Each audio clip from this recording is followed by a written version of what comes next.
testify.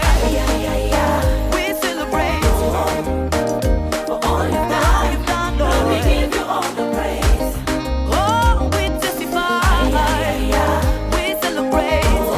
Oh, for all you've done. Lord, we give you all the praise. Hey, we testify. We celebrate. Lord, for all you've done. Everything you've done. Lord, we give you all the praise. Hi everybody, where is my beautiful lady? And gentlemen, bienvenue dans le Marie Française Speech. Pour ce premier épisode du Marie Française Speech, nous allons aborder un thème, mesdames, qu'on a l'habitude parfois de se poser. On se dit, mais pourquoi je ne suis pas mariée? Je suis belle, j'ai un certain âge, mais pourquoi je ne suis pas encore mariée? Qu'est-ce qui me bloque? J'ai des dragueurs qui me donnent l'argent, mais pourquoi ils n'arrivent pas à venir s'engager? Et qu'est-ce qui se passe? Ma sœur, avant d'aller voir les féticheurs, avant d'aller voir je ne sais qui pour te laver le corps ou bien faire je ne sais quoi, pose-toi la question, est-ce que tu es prête pour le mariage? C'est ce thème que nous allons aborder aujourd'hui. Comment être prête pour le mariage? Pour le mariage, parfois, il faut juste être prête. C'est pareil avec votre enfant ou votre petit frère.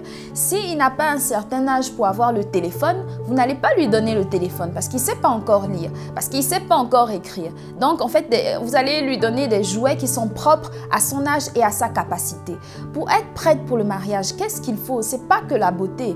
Bien que la beauté est une clé, mais je vais vous donner 4 clés que mon entourage et que moi-même je suis en train d'expérimenter. Et ces clés-là fonctionnent. La première clé est apprendre à être une femme de distinction. Tu dois être une femme de distinction pour que ton mari, quand une Beyoncé apparaît devant lui, que son cœur ne bouge pas. Parce qu'il sait qu'il a une femme de distinction chez lui. Que même quand il est dehors avec ses amis, qui n'arrête pas de vanter tes mérites. Non, ma femme, qui n'ait pas honte de toi. Une femme de distinction, pour être une femme de distinction, il faut apprendre la maîtrise de soi. Il faut être charismatique. Une femme charismatique parle avec une certaine tonalité de voix. Tu ne dois pas parler à haute voix, tu ne dois pas parler aussi trop à basse voix, mais tu dois régler ta tonalité de voix. Une femme de distinction sait se maîtriser. Tu ne dois pas parler n'importe comment, n'importe où. En fait, on doit même se dire, cette femme ne s'énerve jamais, alors que tu t'énerves souvent, mais avec ton mari, là où vous connaissez là. Une femme de distinction est toujours on point. On point, belle, elle doit toujours être belle, mais belle ne veut pas dire être make-upée 24 heures sur 24. C'est pas ce que je dis. Je dis qu'une femme doit toujours être belle, c'est-à-dire que même quand tu n'as pas le maquillage, ta peau est on point. On point, donc tu dois faire des soins de visage, tes ongles, s'il vous plaît mesdames, manicure, pédicurée, ça ne veut pas dire avoir les faux ongles tous les jours, non, ça veut dire que tu dois toujours avoir un vernis impeccable. C'est vrai que la vie n'est pas facile, mais tu dois faire un effort, que sur 10 mines de ton visage, il y ait 6 sourires. Pas qu'à chaque fois que ton mari te voit, tu as toujours la mine attachée. À chaque fois qu'il te parle, tu piaffes. Je ne comprends pas. Nous, les Africaines, je m'inclus dedans. On a un problème, l'esprit de piaffement. Chérie, ça va? C'est comment? Bonjour chérie. Arrêtons, mesdames. Tu ne dois pas être comme ça. Tu dois toujours sourire. Quand lui, il vient déjà avec un esprit bizarre qui veut déjà créer les prises de tête à la maison, toi, tu l'accueilles tranquillement. Le deuxième point est apprendre à être une chef d'entreprise. Certaines vont me dire, une chef d'entreprise, comment ça, dans le mariage, ça vient faire quoi? La famille est une entreprise, mesdames. Vous devez apprendre à gérer une entreprise parce que, en tant que femme, vous êtes la vice-présidente d'une entreprise. Et parfois, le mari même, il vient te donner juste les ressources financières et c'est toi qui gères tout. La famille a des charges et des produits que tu dois gérer, femme. La famille a des ressources financières et des ressources humaines que tu dois gérer. Parfois, l'homme, lui, s'occupe juste de travailler. Il vient, quand il rentre, il est fatigué, il mange, il dort. C'est toi qui gères. Les ressources humaines, c'est quoi? C'est déjà ta famille restreinte. C'est ta famille d'où tu sors, c'est la belle famille. C'est les neveux, les nièces, bref, la famille élargie et la famille restreinte. Tu dois apprendre à gérer ça en tant que bonne épouse selon le cœur de Dieu. Cultive-toi, apprends à gérer, actif, passif. Apprends à gérer, apprends à économiser, apprends. On a Internet en 2019 avec Google, on peut tout apprendre. Il y a des cours, il y a tout. Le troisième point, c'est être une femme chrétienne et spirituelle. Mesdames, ça pouvait même être le seul point. Parce que pour tenir ton mariage, pour être une femme vertueuse, pour être une femme de mariage qui tient, parce que la femme, là, c'est sur la femme que se repose toute une famille. En réalité, c'est la femme qui tient toute une famille. Pourquoi tu dois être chrétienne? Pourquoi tu dois être spirituelle? Parce que déjà, tu dois avoir le discernement. Parfois, nos hommes, ils partent s'allier d'amitié avec des gens. Tout à coup, il emmène un ami à la maison. Il te dit, voilà, c'est mon ami, machin. Il commence à traîner avec lui. Tu ne sais même pas d'où il sort. Toi, la femme avertie, chrétienne et qui prie pour son mari à chaque fois qu'il sort, tu dois avoir le discernement pour savoir celui-là, c'est qui? Il sort d'où?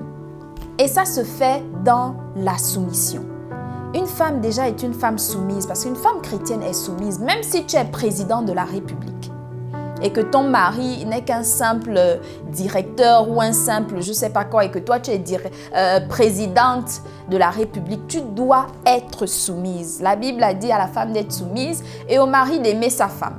Même nos enfants que nous envoyons à l'école, on ne sait pas ce qui se passe là-bas. Toi, si tu es chrétienne et que tu pries, le Seigneur va garder tes enfants. Les anges vont garder tes enfants parce que le problème avec les écoles, c'est qu'il y a une autre éducation qui se fait là-bas. Pas une éducation qui se fait par les enseignants parce qu'ils ont aussi le droit d'éduquer, mais une éducation qui se fait par les camarades de classe. Ils vont ramener leur éducation et ils vont transmettre ça à ton enfant. Donc, c'est important pour une femme au foyer, une femme mariée, d'être chrétienne et spirituelle. C'est comme si tu es au volant d'une voiture et que tu quittes la route et que tu décides de rentrer dans un ravin avec toute ta famille. C'est ça, une femme qui n'est pas avec Dieu. Mais une femme qui est avec Dieu, elle ne conduit même pas. Elle dit, Jésus, prends le volant. Et on sait tous que Dieu, il connaît la route, il connaît le devant et tu vas conduire toute ta famille vers le succès. C'était la troisième clé. Le quatrième point pour apprendre, pour être prête à aller en mariage, pour être prête en tant que femme mariée, tu dois être forte. Je répète, tu dois être forte et avoir un bon cœur. Tu dois être forte. Il y aura la belle famille qui va te faire des choses. Tes propres enfants vont te faire des choses. Ton propre mari va te faire des choses. Tu dois être forte et avoir un bon cœur. Un bon cœur, pourquoi? Parce que si toi, tu n'as pas un bon cœur, tu vas te retrouver en train de tuer les gens. Tu dois prendre et donner à Dieu. Tu dois prendre et donner à Dieu. Tu ne dois pas mettre tout sur ton cœur, tout sur ton cœur, tout sur... Tu vas tomber, tu vas avoir l'AVC. Tu prends, tu remets à Dieu. Tu as vu un message qui est venu sur la barre de notification, sur le téléphone de ton mari, sur la barre de notification, tu vois « Bonjour mon amour », alors que ce n'est pas toi qui envoie. Hey, prends, va même à la douche, faire ma clé comme si tu étais en train de faire la grosse commission. Tu t'agenouilles, tu commences d'abord à prier que Seigneur, conduis-moi, qu'est-ce que je dois faire? Seigneur, regarde, je pleure, j'ai mal, il me trompe. Conduis-moi. Quand tu vas sortir de là, tu souris. Dieu va faire ton palabre. Je récapitule. Comment être prête pour le mariage? Comment avoir la capacité d'être une femme, une bonne épouse? Tu dois être une femme de distinction, donc une femme charismatique. Tu dois être une bonne chef d'entreprise parce que la famille est une entreprise que tu vas gérer.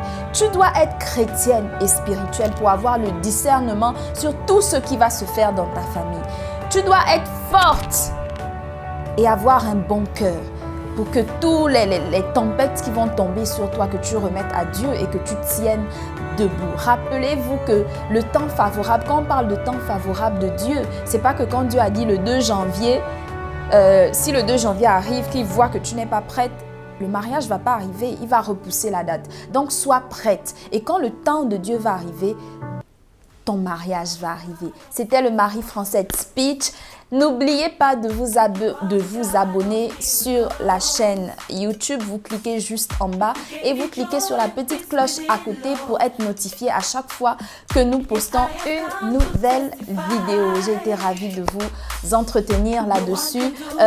Interagissez sur les réseaux sociaux. Sur Facebook, la page c'est Marie Française Ondor. Sur YouTube, en commentaire, vous pouvez poser vos questions. Vous pouvez apporter aussi un élément de réponse, un élément d'argumentation. Je serai ravie de vous lire et de vous répondre. Bye bye.